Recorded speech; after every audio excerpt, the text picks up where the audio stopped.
رب تعالیٰ فرماتا انما ولیکم اللہ ورسولہ والذین آمنوا. ولی کس کو کہتے ہیں؟ ولی کے دو معنی ہیں، ایک دوست کے اور ایک مددگار کے. دوست بھی ہے اور مددگار بھی ہے. اور اللہ تعالیٰ فرماتا ہے کیا اے لوگوں تمہارا مددگار، یاد رکھیے تمہارا مددگار اللہ ہے اور اس کا رسول ہے. انما ولیکم اللہ ورسولہ والذین آمنوا، اور ایمان والے تمہارے مددگار ہیں. تین لوگوں کا ذکر آیا مدد کرنے والوں میں، اللہ کا، رسول کا اور ایمان والوں کا. یہ چلا کہ اللہ مدد کرتا ہے حقیقت میں، اور اس کی عطا سے رسول بھی مدد کرتے ہیں، اولیاء بھی مدد کرتے ہیں. یہ قرآن سے ثابت ہے. ورنہ تمہیں اس قرآن کی آیت کا معنی بتانا پڑے گا کہ یہاں ولی کا لفظ کیوں آیا رسول کے لیے. ان لوگ اپنے عقیدے کو سنبھال لیں اور درست کر لیں جن کا یہ کہنا ہے کہ رسول پاک صلی اللہ تعالی علیہ وسلم عاجز و مجبور ہیں، کچھ نہیں کر سکتے. نعوذ باللہ، وہ مالک و مختار ہیں. ہمارے عقیدے کے مطابق عاجز و مجبور نہیں، قرآن کے عقیدے کے مطابق قرآن کہتا ہے وہ مددگار ہیں، مومنوں کے مددگار ہیں. بلکہ ہم تو یہ کہتے ہیں نبی مختار کل ہیں، جسے جو چاہے عطا کرتے ہیں. عزیزان گرامی وقار، حضور پاک صلی اللہ تعالی علیہ وسلم کو مددگار کہا گیا ہے قرآن پاک میں. اور اس لیے مومنوں کو میں آج یہ مخاطب کر کے ضرور کہوں گا، جو لوگ تمہیں نبی پاک صلی اللہ علیہ وسلم سے بیگانہ کرنے کے لیے یہ باتیں گڑھتے ہیں کہ اب ان سے کچھ نہیں ہو سکتا، وہ تمہاری مدد نہیں کر سکتے. عزیزان گرامی، سیدنا ابو ایوب انصاری رضی اللہ تعالیٰ عنہ کا نام سنا ہوگا. یہ میزبان رسول ہیں مدینہ طیبہ میں. حضور پاک کی وفات کے بعد، ایک دو سال کے بعد کی بات نہیں کر رہا ہوں، تقریباً 50 سال کے بعد، نبی پاک صلی اللہ تعالیٰ علیہ وسلم کی وفات کے تقریباً 40 سال کے بعد یا 50 سال کے بعد، حضرت ابو ایوب انصاری رضی اللہ تعالیٰ عنہ حضور پاک صلی اللہ تعالیٰ علیہ وسلم کے حجرے میں داخل ہوتے تھے اور نبی پاک صلی اللہ علیہ وسلم کی قبر انور پر سر رکھتے تھے اور وہاں مدد طلب کرتے. ایک بار اس وقت کا حاکم تھا مروان، وہ آیا اور پیچھے سے اسے اندازہ نہیں تھا، وہ سوچا کوئی دیہاتی شخص ہوگا، کوئی عام بوڑھا آدمی ہوگا. دامن پکڑ کر کے اٹھایا، کہا کون ہے یہاں، کیا کر رہا ہے؟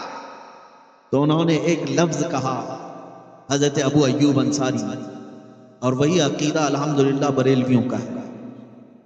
حضرت ابو ایوب انصاری فرماتے ہیں لم آتی بحجر بل آتی الى رسول اللہ صلی اللہ علیہ وسلم، میں کسی پتھر کے پاس نہیں آیا، میں اللہ کے رسول کے پاس آیا. قبروں کو جو کہتے ہیں یہ پتھر اور مٹی کے علاوہ کچھ نہیں ہے، وہ صحابی رسول کا ایک عقیدہ سن لیں. وہ صحابی رسول کہتے ہیں کہ میں اللہ کے رسول کے پاس آیا. اللہ کے رسول کے پاس آئے، کیوں آئے؟ زندگی میں آتے تھے، سمجھ میں آتی ہے بات کہ وہ آپ کی رہنمائی کر دیتے تھے، باتیں وفات کیوں آتے؟ صحابہ اکرام رضوان اللہ تعالیٰ علیہم اجمعین کا عقیدہ یہ تھا، جس طرح رسول کریم صلی اللہ علیہ وسلم اپنی حیات میں مدد کرتے تھے، وفات کے بعد بھی مدد کرتے تھے. اب میں یہاں سے گفتگو کو آگے بڑھاتا ہوں، اتنی تمہید آپ کے ذہن میں آ جائے کہ وہ رسول مددگار ہیں، تب ہم آگے بڑھیں گے. وہ رسول مددگار ہے اور ہم نے دیکھا ہے نبی پاک صلی اللہ علیہ وسلم کی مدد کو. عزیزان گرامی وقار، آج بھی عاشقوں کے ہاں تشریف لاتے ہیں. اگر نہ ہوتا ایسا، کوئی پکار کر کے یوں نہیں کہتا سنا ہے آپ ہر عاشق کے گھر تشریف لاتے ہیں. میرے گھر میں بھی ہو جائے چراغاں یا رسول اللہ. تمنا کرنے والے پاگل نہیں ہیں، تمنا کرنے والے یوں نہیں کہتے میرے آقا آؤ کہ مدت ہوئی ہے، تیری راہ میں آنکھیاں بچھاتے بچھاتے، تیری یادوں میں تیری حسرتوں میں بڑے دن ہو گئے گھر کو سجاتے سجاتے. تمنا کرنے والے یوں ہی نہیں کہتے وہ نبی پاک صلی اللہ علیہ وسلم مددگار ہیں. اس لیے علماء وقت نے بھی یہ کہا ہے، بلکہ ہم تو یہ کہتے ہیں جلسوں میں، میری تو عادت ہے میں یہ کہتا ہوں آئیں گے، آتے ہوں گے، ابھی آئیں گے، یہی سوچ کے ہم نے محفل کو سجا رکھا. ہم ان کی مدد کے منتظر ہیں. عزیزان گرامی وقار، قرآن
اس رسول کی ایک عادت ہے کہ تم کو تکلیف میں وہ نہیں دیکھ سکتا، عزیز علی، تمہیں تکلیف میں دیکھ کر وہ برداشت نہیں کرتا، حریص علیکم بالمؤمنین۔ دوسری صفت اس رسول کی یہ ہے کہ وہ سب سے زیادہ اگر کسی بات کی طلب رکھتا ہے تو صرف تمہارے ایمان کی۔ رؤوف الرحیم، نہایت نرم دل اور شفقت کرنے والا رسول تمہارے پاس ہے، ایسا نرم دل اور ایسا شفقت کرنے والا اور ایسی مدد کرنے والا۔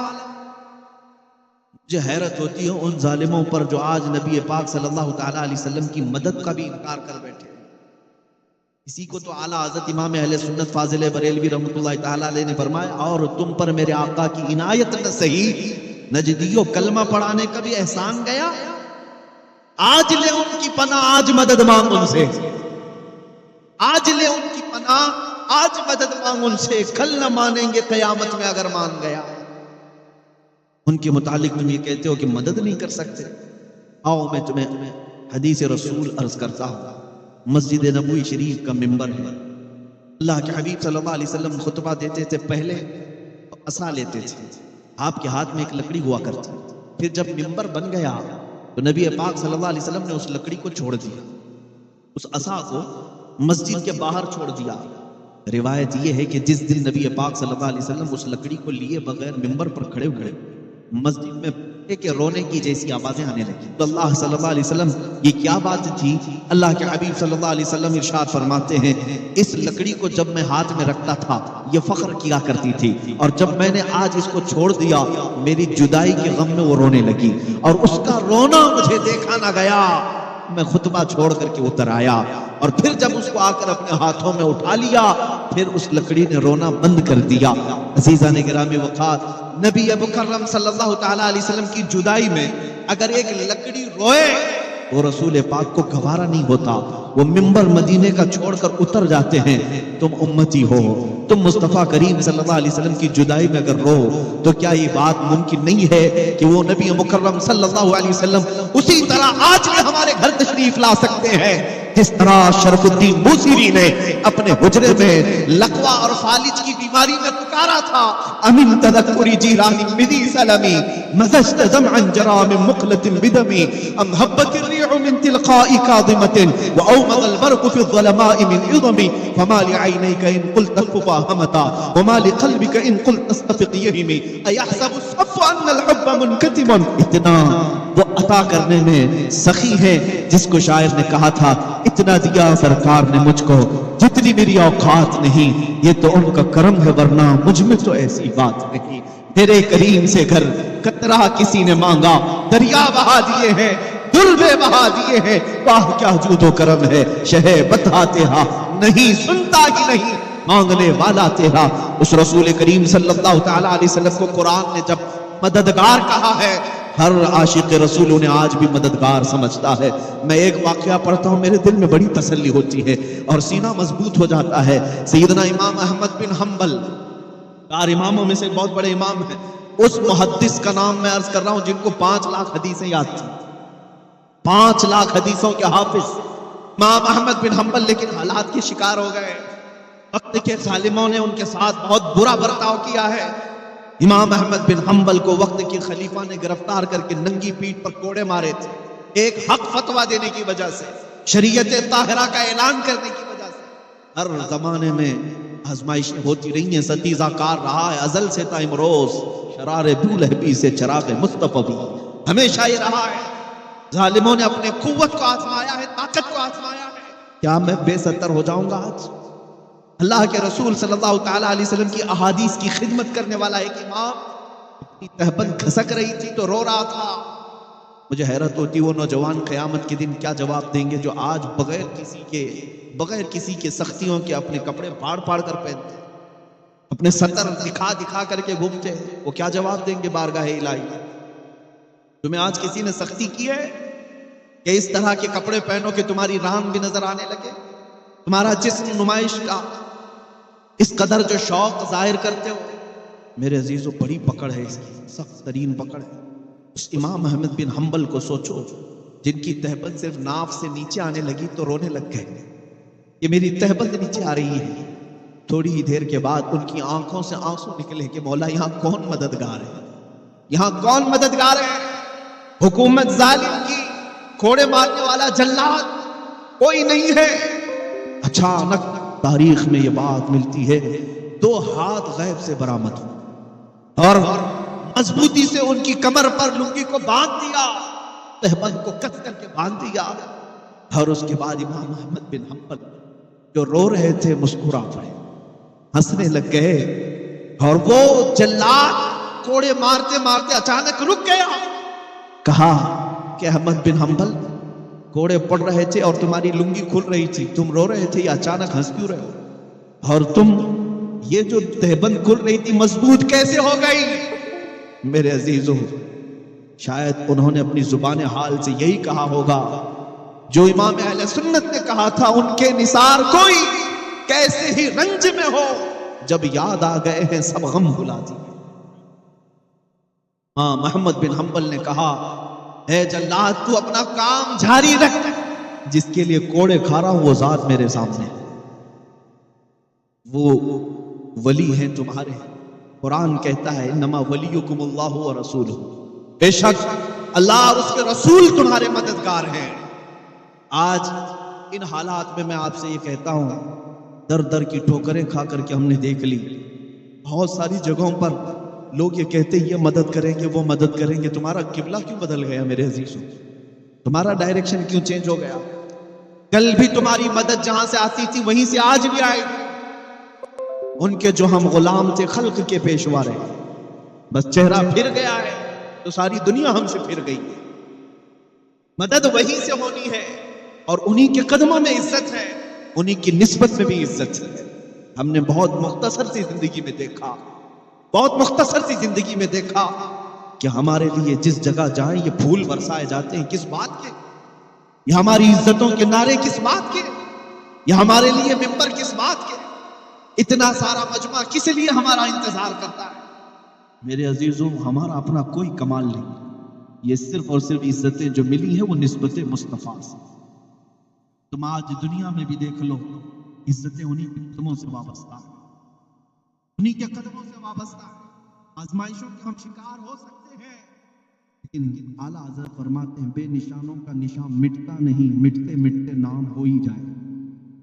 یہ بے نشان کون ہے؟ یہ وہی عاشقان مصطفیٰ کی جماعت ہے جو رسول اللہ کی مدد کے منتظر رہتی ہے۔ ہمیشہ پکارا تھا، میرے پیر کا ورم اور سوجن ہی ختم ہو گئی تھی۔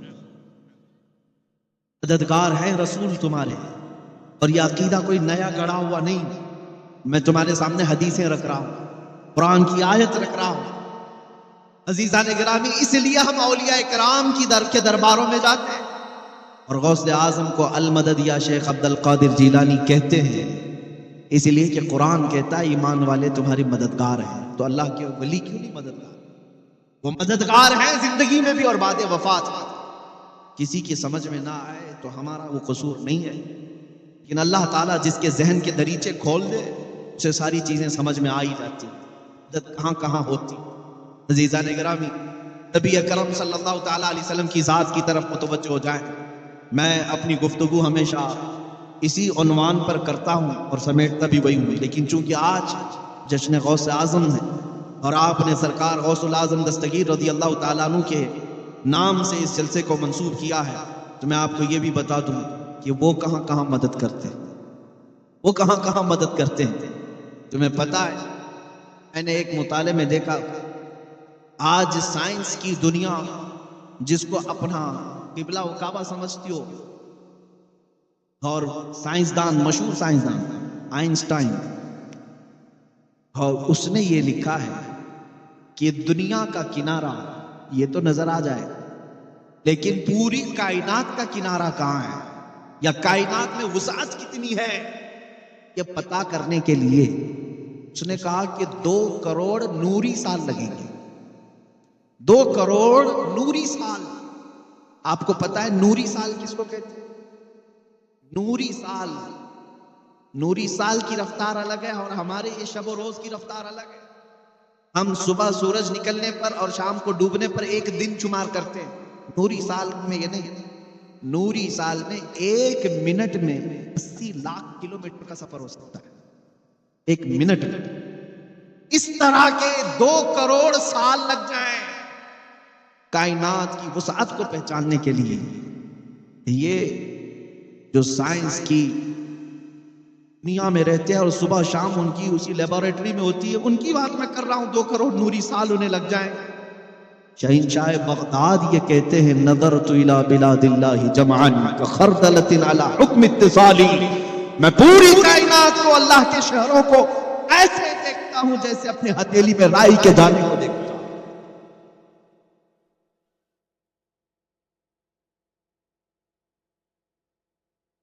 دنیا پڑھو، میں منع نہیں کرتا.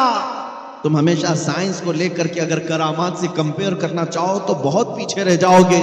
جن کو میرے نبی کا گھوڑا نہ سمجھ میں آئے، جن کو رسول پاک کا براق نہ سمجھ میں آئے، انہیں میرے مصطفیٰ کا سفر معراج کیا سمجھ سکتا. اور ان لوگوں کو سمجھانے کے لیے غوث پاک رضی اللہ تعالیٰ عنہ کی کرامتیں بھی ہیں. ایک روایت ہم نے یہ پڑھی بھی ہے، ایک شخص مجمع میں بیٹھا تھا غوث پاک رضی اللہ تعالیٰ عنہ کے، اور جب آپ معراج کا واقعہ بیان کر رہے تھے اس کے دل میں یہ خلیش پیدا ہوئی، ایسا کیسے ہو سکتا ہے رسول اتنی جلدی جائیں گے اور آ جائیں گے. اور اچانک اس کے پیٹ میں مروڑ شروع ہو گئی. اور وہ جو ہے 2 واقعات ہیں الگ الگ. اس کے پیٹ میں ایسی مروڑ شروع ہو گئی کہ اسے بہت تیز حاجت، بہت تیز قضاء حاجت کی اشد ضرورت پیش آنے لگی. تو پھر اچانک اس کی آنکھیں بند ہوئی. تو پھر وہ کھول کر کے آنکھیں دیکھتا ہے وہ کسی جنگل میں، وہ کسی جنگل میں. جلدی سے اس نے دیکھا یہاں پانی بھی بہ رہا. اپنے کپڑے اتارے اور اپنی حاجت پوری کیا اور وہاں سے اپنی صفائی بھی کر لیا. اور وہاں پر چابیوں کا یا کچھ گچھا اس نے درخت پر لٹکا رکھا تھا. پھر واپس اس نے اپنے کپڑے پہن لیے اور اس کے بعد پھر جیسے ہی اس نے اپنی حاجت پوری کی، کپڑے پہنے، آنکھیں کھولا تو دیکھا وہ اسی مسجد میں بیٹھا ہے جہاں غوث پاک بیان کر رہے تھے. اب حاجت کچھ نہیں لگی، پیٹ میں بھی کوئی چیز نہیں تھی. اور اس کے بعد اس نے سوچا میرا وہم تھا یا میرے سے کچھ ایسی چیز ہو گئی ہے جو اونگ آنے پر میں نے کوئی خواب دیکھا ہو. نہیں، خواب نہیں تھا نہ وہم تھا. محفل کے بعد وہ اٹھ کر کے گیا. پھر اسے اندازہ ہوا میں تو اپنی چابیوں کا گچھا وہیں بھول آیا تھا جہاں اپنی استنجا کر کے آیا. اسے وہ جگہ پتہ تھی. ڈھونڈتے ہوئے گیا تو بہت دور تھا، وہ علاقہ بہت دور تھا. چلتے چلتے تھک گیا، شام ہو گئی. اس علاقے میں جا کر پہنچا تو دیکھا وہاں پانی بھی بہ رہا، علاقہ وہی ہے اور درختوں پر اس کی چابیوں کا گچھا ابھی بھی لٹکا ہوا. پتہ یہ چلا میرے عزیزوں 400 سال کے بعد میرے مصطفیٰ کریم صلی اللہ علیہ وسلم کی نسل پاک میں آنے والا شیخ عبد القادر جیلانی، وہ حسنی اور حسینی سادات میں سے، اگر وہ اپنی مسجد میں خطاب کے دوران بیٹھے بیٹھے کسی کو اپنی مجلس سے دور کا سفر بھی کرائیں، اس کی حاجت بھی پوری کرائیں اور پھر اسے محفل میں لا سکیں، یہ تو 400 ان اللہ زوالی الارض وارا ما بین المشارق والمغارب کا کفی. حضور پاک صلی اللہ تعالی علیہ وسلم فرماتے ہیں کہ میں اللہ تعالیٰ نے مجھے پوری روئے زمین کو گھیر کر کے دے دیا، میں مشرق و مغرب کے پورے دونوں کے درمیان ایسے دیکھتا ہوں جیسے ہتھیلی کو دیکھتا ہوں. ارے عزیزو وہ مددگار ہیں، تبھی اللہ نے ان کے سامنے یہ سب چیزیں سمیٹ کر رکھی. اب میں آپ کو بتاتا ہوں شیخ عبد القادر جیلانی غوث اعظم بغدادی رضی اللہ تعالیٰ عنہ یہ مددگار نہیں ہوتے تو بہجت الاسرار کی یہ متواتر روایتیں نہیں آتی. ایک بات میں آج آپ کے سامنے رکھ کر کے جاتا ہوں، الفضل لما شہید به الاعداء، فضیلت تو اس کی جس کی دشمن بھی گواہی دیتے ہوں، دشمن بھی گواہی دیتے ہوں. میں آپ کو بتاؤں جس جماعت کو کرامتوں کا بہت زیادہ انکار، وہ کہتے ہیں یہ کہانیاں ہیں، وہ کہتے ہیں یہ سب من گھڑت قصے ہیں. میں آپ کو کہتا ہوں اسی جماعت کے ایک بہت بڑے شیخ، بہت بڑے امام شیخ ابن تیمیہ، جس کے پیچھے پوری جماعت چلتی ہے، جس کے پیچھے پورا طبقہ چلتا ہے، شیخ ابن تیمیہ نے یہ لکھا ہے کہ میں نے اپنی زندگی میں اتنی کرامات کسی کی نہیں دیکھی جتنی شیخ عبد القادر جیلانی کی. یہ کون کہہ رہے ہیں؟ شیخ ابن تیمیہ کی بات میں کہہ رہا ہوں. عزیزان گرامی، وہ ابن تیمیہ جب یہ کہہ رہے ہیں کہ سرکار غوث پاک شیخ عبد القادر جیلانی کے تصرفات سب سے زیادہ سننے کو ملے، تواتر کی حد سے جن کا انکار کرنا مشکل ہے. اب آؤ میں آپ کو بتاتا ہوں مریدین نے تو مدد پایا ہے اور بھی دوسرے لوگ بھی مدد پاتے رہے. ایک صاحب ہیں وہ کہتے ہیں مجھے تجارت پر جانا تھا، میرے شیخ مرشد اس وقت بغداد میں رہتے تھے، وہ غوث پاک نہیں دوسرے ایک بزرگ ہیں، ان کا نام غالباً حماد تھا یا احمد تھا. ان کے پاس وہ گیا، کہا کہ حضور مجھے تجارت پر ملک شام جانا ہے، مجھے آپ بتائیے، استخارہ کر کے دیکھ کے بتائیں. ہمارا استخارہ اور ہے، اولیاء اکرام کا استخارہ اور ہے. وہ سیدھے لوہے محفوظ میں دیکھتے، لوہے محفوظ میں دیکھتے اس کے حالات پر کیا لکھا ہوا ہے، لکھے ہوئے کو بدلوایا میرے عزیزوں، اور اس کو اس طرح سے بدلوایا کہ جو ہونے والا کی بات پر اس کو حقیقت سے خواب میں بدل کر کے پیش کر جو ہونا تھا وہ. اس لیے یہ باتیں کسی کو اگر لگتی ہوں کہ یہ صرف لفاظی نہیں، بخاری شریف کی حدیث ہے کہ کچھ لوگ ایسے ہوں کہ اللہ کے پیارے او اقسموا علی اللہ لا ابرہ، بخاری شریف میں ہے اگر وہ اللہ کو کسی بات کی قسم دے دیں اللہ وہ بات پوری کر دیتا. یہ کون لوگ ہیں جو اپنا سب کچھ اللہ کے لیے فنا کر دیں؟ میرے عزیزوں، ہمارے اور تمہارے چاہنے سے اگر کچھ نہیں ہوتا تو اپنے عقلوں پر قیاس مت کرو کہ ہم بھی بہت دعا کرتے ہیں ہمارے سے تو کچھ ملتا نہیں. وہ شیخ عبد القادر کی بات کر رہا ہوں جو 40 سال جنگلوں میں عبادت کرتے رہے، جنہوں نے کھانے کی طرف خواہش نہیں کی، جنہوں نے کبھی اپنے دنیاوی مسکن کی خواہش نہیں کی، لذات کی خواہش نہیں کی. ایک انگور کے دانے سے سحری کرنا، آدھے گلاس پانی سے افطار کرنا، برسوں اس پر گزارا، مشقتیں عبادتیں کی، اور اس کے بعد جب وہ آئے اللہ کریم نے بے پناہ تصرفات انہیں عطا کی. مٹا دو اپنی ہستی کو اگر کچھ مرتبہ چاہو کہ دانا خاک میں مل کر گلے گلزار بنتا ہے.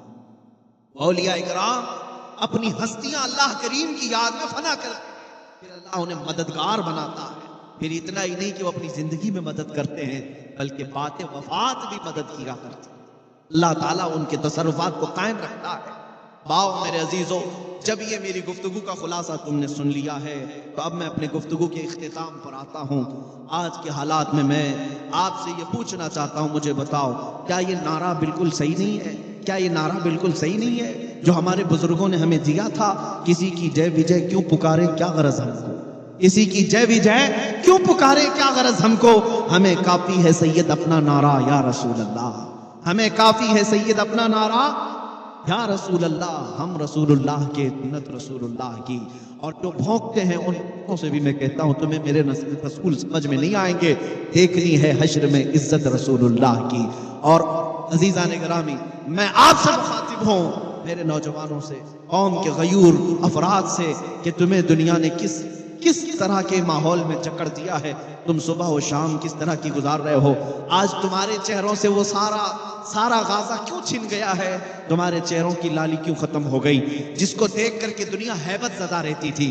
کسی اور بات سے نہیں ڈرتی دنیا تم سے. کان کھول کر کے سن لو، طاقتیں جمع کرنا ہے جمع کر لو، تم فوج جمع کرنا ہے جمع کر لو. میں یہ کھل کر کے کہتا ہوں، چاہے کتنی بھی تنظیمیں ہوں، چاہے کتنی بھی تم طاقت پردرشن کر لو، شکتی پردرشن کر لو، میرا یہ ماننا ہے طاقت و قوت سے تم دنیا کو نہیں ڈرا سکتے.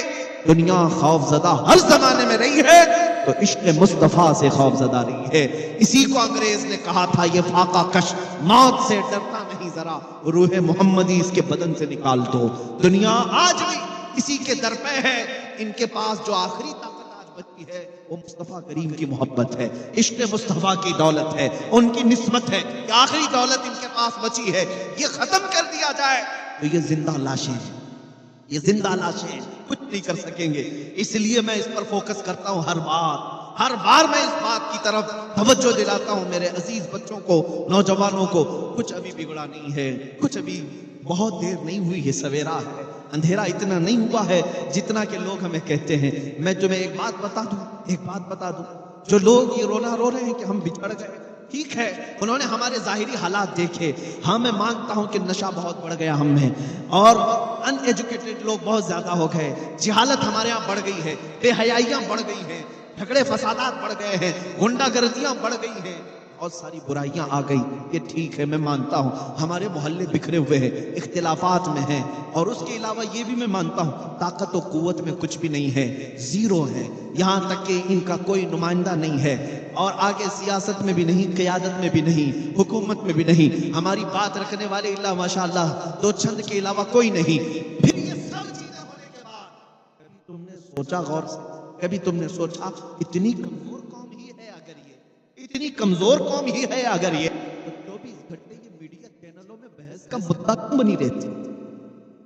اگر یہ سب سے بچھڑی ہے، سب سے کمزوری ہے، کچھ نہیں ہے اس کے پاس، تو سارا دجالی نظام ہمارے پیچھے کیوں پڑا ہوا ہے؟ اور جن کی روٹیاں چلتی نہیں ہمارا نام لیے بغیر، آپ کو معلوم ہوگا بزنس نہیں چلتا تمہارا نام لیے بغیر، کیوں ایسا؟ کبھی سوچا اس بارے میں؟ میاں جو بچڑی ہوئی قوم ہے، جس کے پاس ایجوکیشن نہیں، حکومت نہیں، طاقت نہیں، تنظیم نہیں، سیاست نہیں، کچھ نہیں، اس پر تم اتنے کیوں مدعے بناتے ہو؟ سارا کا سارا ٹارگٹ تمہارے اوپر کیوں ہے؟ کوئی چینل اس وقت تک زیادہ چلتا نہیں تک وہ تمہاری ٹوپی داڑھی، تمہاری اذان، برقعے، تمہاری مسجد کے مینار اور گنبد اور قبروں کے بارے میں جب تک بات نہ کرے نہیں چلتا۔ کیوں؟ یہ ساری چیزوں کی طرف کبھی تم سوچتے ہو؟ سب ختم ہو گیا ہے تو کیوں تم ہماری بحث کر رہے ہو؟ میں بھی یہی سوچتا ہوں، سب ہمارے پاس نہیں ہے تو ہمارے متعلق کیوں اتنے بحث کرتے ہو؟ اور پوری دنیا کو یہ کہتے ہو ان سے ڈر لگتا ہے، کیوں؟ دوسری قوموں کو ہمارا نام لے کر کے کیوں ڈراتے ہو؟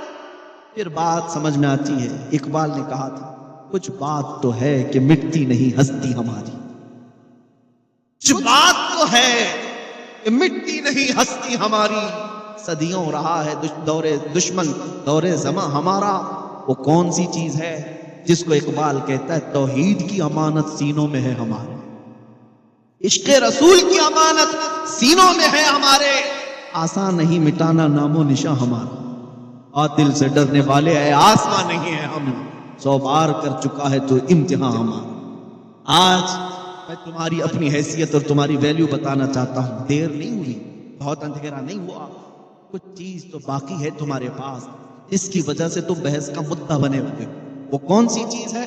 وہ شاید تمہیں اندازہ نہیں لیکن پوری دنیا جانتی ہے۔ میں اس کی پریکٹیکل مثال بتاتا ہوں، پریکٹیکل۔ میں اکثر کہتا ہوں تو کچھ لوگوں کو ڈر لگتا ہے لیکن میں کھل کر کے بات کہتا ہوں۔ میں نے ابھی قریب میں دیکھا یورپ کی سرزمین بھی تھر تھراتی تھی ایک ویل چیئر پر بیٹھے ہوئے معذور عالم دین سے، اس کا کام کیا تھا؟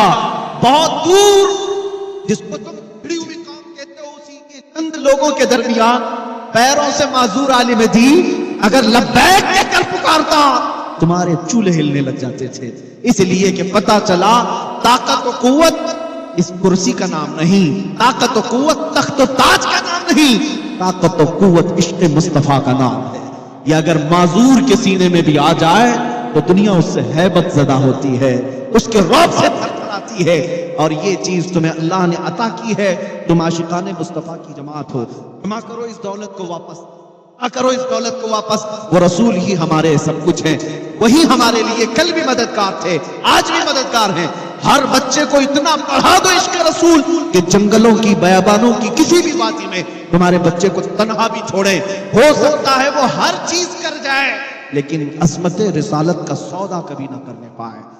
اپنے بچوں کو ضرور بنا دینا کہ بیٹا ہر چیز کا سمجھوتا ہو سکتا ہے، مصطفیٰ کریم صلی اللہ تعالیٰ علیہ وسلم کی عزت اور ان کی ناموس کا کوئی سودا نہیں ہو سکتا۔ لبیک یا رسول اللہ، لبیک یا رسول اللہ، لبیک یا رسول اللہ۔ آپ بیٹھیں، آپ بیٹھیں میرے عزیزوں، ممبرا کی سرزمین پر ہو سکتا ہے یہ تمام چیزیں ہیں تمہاری آزمائش کے لیے۔ میں نے جھارکھنڈ اور بہار کی سرزمین پر دیکھا خطاب کے دوران اللہ ان جوانوں کو سلامت رکھے، اتنی تیز بارش شروع ہو گئی تھی کہ لوگوں کا کھڑا ہونا مشکل تھا، مگر بات میرے مصطفیٰ کی تھی تو سب وہاں جمے کے جمے رہ گئے۔ یہاں تک کہ سچ بتاؤں میں نے صرف نبی پاک صلی اللہ علیہ وسلم کا نام لیا اور مجھے آج تک اس بات کا اندازہ نہیں ہو پاتا کہ میرے ہاتھ میں جو مائک تھا کنٹینیو اس پر کرنٹ آ رہا تھا، اس کے باوجود 10 منٹ تک میں اس کو پکڑے کیسا کھڑا رہا، یا رسول اللہ اگر تمہاری عنایت نہ ہوتی تو ہم کچھ بھی نہ ہوتے، یہ سب تمہارا کرم ہے آقا کے بعد اب تک بنی ہوئی ہے، یہ دھماکے یہ آندھیاں تمہیں اونچا اڑانے کے لیے آتی ہیں، یہ تمہارے پریکٹس کے لیے ہوا کرتے ہیں، یہ سب تمہیں ریہرسل کے لیے ہوا کرتے ہیں کہ تم ابھی ان آوازوں سے نہ گھبراؤ نہ ڈرو، اس لیے کہ ہمارے اسلاف نے ہمیں کیا درس دیا ہے پتہ ہے؟ ٹل نہ سکتے تھے جنگ میں اگر اڑ جاتے تھے، پاؤں شیروں کے میدان سے اکھڑ جاتے تھے، تجھ سے سرکش ہوا کوئی تو بگڑ جاتے تھے، یا رسول اللہ تجھ سے سرکش ہوا کوئی تو بگڑ جاتے تھے، ارے دیکھ کیا چیز ہے ہم توپ سے بھی لڑ جاتے تھے، اور پھر زمانے کو یہ بتاؤں گا، یہ کہہ کر کے بتاؤں گا، قوت عشق سے ہر پست کو بالا کر دو، بہر میں نام محمد سے اجالا کر دو، جو مصطفیٰ کا نام مٹانے کے لیے آئے تھے آج ان کو در در کی ٹھوکریں کھاتے ہوئے کتوں سے زیادہ ذلیل ہم اپنی آنکھوں سے دیکھ رہے ہیں۔ کہاں گیا وہ رافضی کتا جس نے دین بدل کر کے سوچا تھا کہ مسلمانوں میں کھلبلی مچا دوں گا، خلفشار مچا دوں گا، اسلام کے خلاف ایک پروپیگنڈا شروع ہو جائے گا، کیا کر لیا؟ کس کا بال ہلا سکا یا کس کا پتہ ہلا سکا؟ عزیزان گرامی کچھ نہیں ہو سکا، گھر بھی گیا، اپنا نام بھی گیا، نشان بھی گیا، دھرم بھی گیا، سب کچھ گیا۔ اب تو حالت ایسی ہو گئی جن کی دھوتیاں اور جن کی تلوے چاٹنے کے لیے تم گئے تھے وہ اب تمہیں پکانا کھلانا بھی پسند نہیں کرتے، جس کو کہتے دھوبی کا کتا، نہ گھر کا نہ گھاٹ کا، میرے مصطفیٰ کو جو چھوڑتا ہے اس کے لیے اعلیٰ حضرت نے کہا ہے جو تیرے در سے یار پھرتے ہیں، یا رسول اللہ جو تیرے در سے یار پھرتے ہیں در بدر یوں ہی خار پھرتے ہیں۔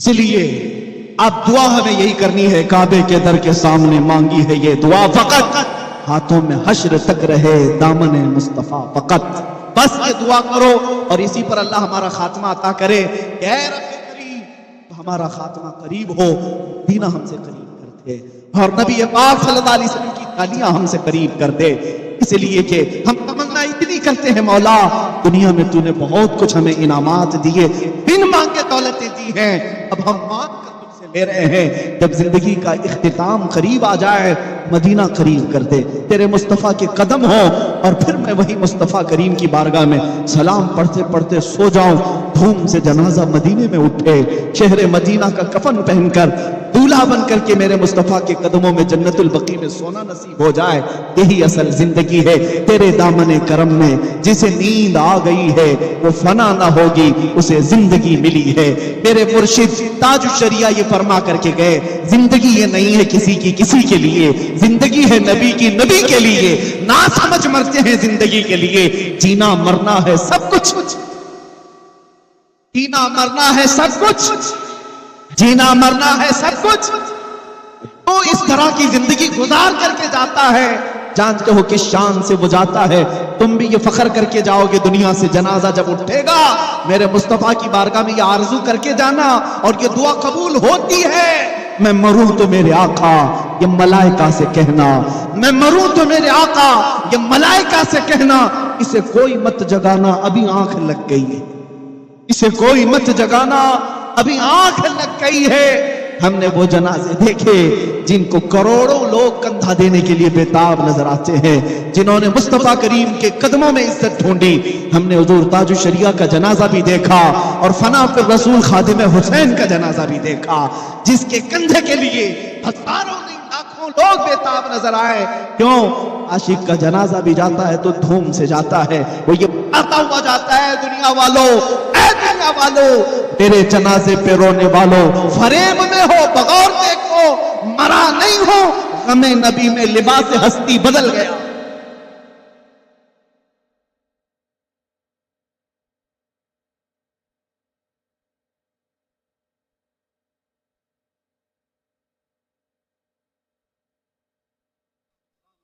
سما مجھے بتاتا ہے، میں نے آج آپ کے سامنے جذبات میں جو بات کیے ہیں، یہ سما یہ منظر اب یہ بتاتا ہے یا رسول اللہ مجھے اس بات کا وجدان ہے کہ یہ ہوا کا موسم بتا رہا ہے وہ زلف اپنی لہرا رہے ہیں، یہاں کا موسم بتا رہا ہے وہ زلف اپنی لہرا رہے ہیں، سواری طیبہ سے چل پڑی ہے حضور تشریف لا رہے ہیں،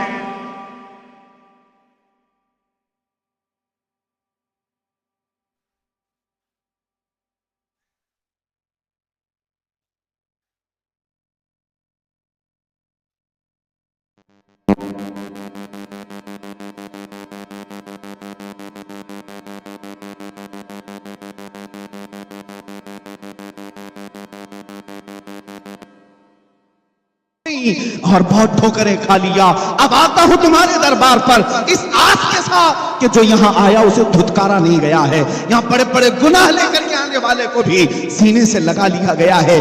میرے عزیزو اسی لیے سچ کہا شاعر نے, لگاتے ہیں اس کو بھی سینے سے آقا جو ہوتا نہیں منہ لگانے کے قابل. آؤ اس دربار کی طرف ہم متوجہ ہو کر ہاتھ جوڑ کر کے کہتے ہیں یا رسول اللہ میں مجرم ہوں آقا مجھے ساتھ لے لو, میں مجرم ہوں آقا مجھے ساتھ لے لو, کہ رستے میں ہیں جا بجا تھانے والے, چمک تجھ سے پاتے ہیں سب پانے والے. میرا دل بھی چمکا دے, میرا دل بھی چمکا دے, میرا دل بھی چمکا دے, چمکانے والے برستا نہیں دیکھ کر اپنے رحمت پر بھی برسا دے, برسانے والے ہم پر بھی برسا دے, برسانے والے.